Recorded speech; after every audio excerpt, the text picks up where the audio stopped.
এই যে দেখুন, এই যে ভাই ছোট্ট বাচ্চাটা নামাজের জন্য গেট দিয়ে নামলো। যারা নামাজে এসেছে তারা বেশিরভাগ এই গেটটাকে টপকিয়ে ডিঙিয়ে তারা আসলো, এটা দেখলাম। আসসালামু আলাইকুম রহমতুল্লাহ।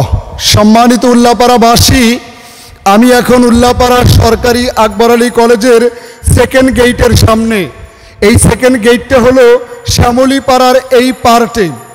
দেখুন, এই যে এখানে যারা নামাজি, যারা নামাজে এসেছে তারা বেশিরভাগ এই গেটটাকে টপকিয়ে ডিঙিয়ে তারা আসলো, এটা দেখলাম। ওই যে ওইখানে হলো সরকারি আকবর আলী কলেজের ভেতরের মসজিদ। এই বিশাল অংশের মানুষ এই মসজিদে নামাজ পড়ে, তাদেরকে বহু পথ ঘুরে নামাজে যেতে হয়, যার কারণে হয়তো অনেকের আগ্রহই হারিয়ে ফেলে। এই যে আমার এক ভাই দেখতে পাচ্ছি, তিনি এখন দেয়াল ডিঙিয়ে আসতেন।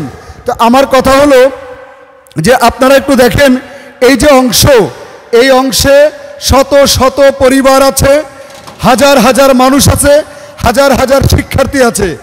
যদি অন্তত পক্ষে পুরোটা গেট নাও যদি খুলে দেওয়া সম্ভব হয়, অন্তত এই যে পকেট গেট, এই পকেট গেটটা কিন্তু খুলতে পারত। এটা হলো 1970 সনে উল্লাপাড়া সরকারি আকবর আলী কলেজ প্রতিষ্ঠিত।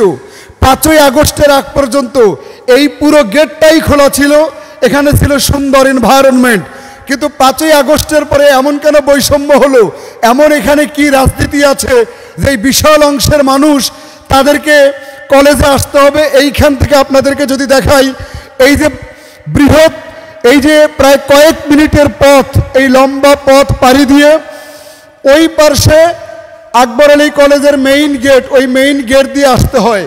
তাতে খরচ যেমন বেশি হয়, প্রতি মাসে প্রতিদিন অল্প অল্প করে হলেও তো অনেক খরচ হয়।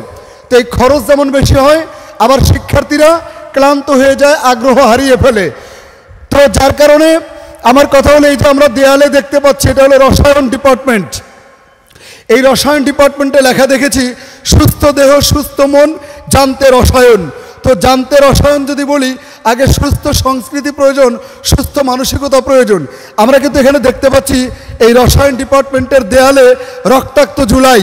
তো রক্তাক্ত জুলাই হলো 5ই আগস্ট হলো। এই 5ই আগস্টের পরে কেন এই বৈষম্য হবে যে বিশাল এই শ্যামলীপাড়া থেকে এই বিশাল অঞ্চলের শিক্ষার্থীরা, তাদেরকে বহু মূল্য ঘুরে কেন আসতে হবে? এইখানে অন্তত পক্ষে পকেট গেটটা যদি খোলা রাখা হয়, তাহলে শিক্ষার্থীরা আসতে পারে, অভিভাবকরা আসতে পারে, মসজিদের মুসল্লিরা আসতে পারে, এমনকি যারা এই মাঠে খেলতে আসে, অনেক ছোট্ট ছোট্ট বাচ্চারা আসে।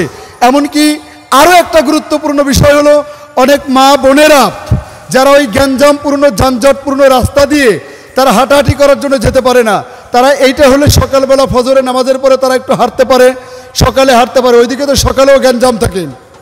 এই জন্য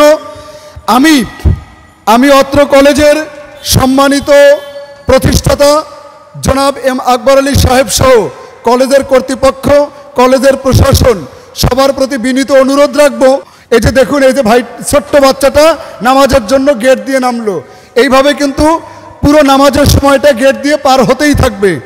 এই যে দৃশ্য, তাহলে আমি বলবো 5ই আগস্টের পর যেখানে আমরা দেখতে পাচ্ছি যে এখানে লেখা যে স্বাধীনতার পুনর্জাগরণ, এবং আমরা যদি এই যে দেয়ালে দেখি লেখা আছে, আমার তো কোনো দোষ ছিল না, আমি এই দেয়ালে লেখা আছে কলেজের, আমি কলেজ কর্তৃপক্ষকে প্রশ্ন করি যে এখানে লেখা আমার তো কোনো দোষ ছিল না, তাহলে এই জায়গায় এই শ্যামলীপাড়া এই অংশের মানুষের দোষ কি যে এই পকেট গেটটা অন্তত খুলে রাখা যায় না?